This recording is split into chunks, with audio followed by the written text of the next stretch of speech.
క్రికెట్లో కొన్ని వింత రికార్డులు నమోదవుతూ ఉంటాయి. అదేంటో అవన్నీ పాకిస్తాన్ ప్లేయర్లకే సాధ్యమవుతుంటాయి. ఇప్పుడు మనం చెప్పుకోబోయే రికార్డు కూడా అలాంటిదే. ఆ దేశానికి ప్రాతినిధ్యం వహించే బ్యాట్స్మెన్ ఉమర్ అక్మల్ 2015లో ఒకే రోజులో 24 గంటల వ్యవధిలో ఏకంగా 3 సార్లు అవుట్ అయ్యి వింత రికార్డును నెలకొల్పాడు.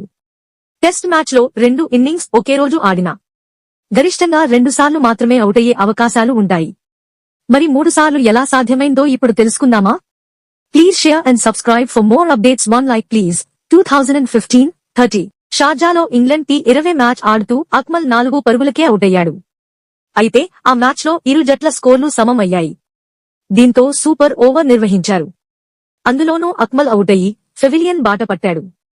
ఇక 24 గంటలు ముగియక ముందే అక్మల్ బంగ్లాదేశ్ ప్రీమియర్ లీగ్ పాల్గొన్నాడు. అక్కడ అంతే. సినిమా ఏం మారలేదు.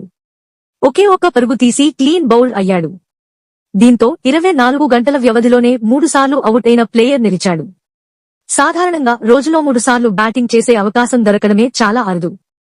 కానీ ఆ అవకాశాన్ని అక్మల్ మరింత స్పెషల్ గా మార్చుకున్నాడు. అన్నింటిలో అవుటయ్యి ఎవరూ బద్దలు కొట్టలేని వింత రికార్డును నమోదు చేశాడు.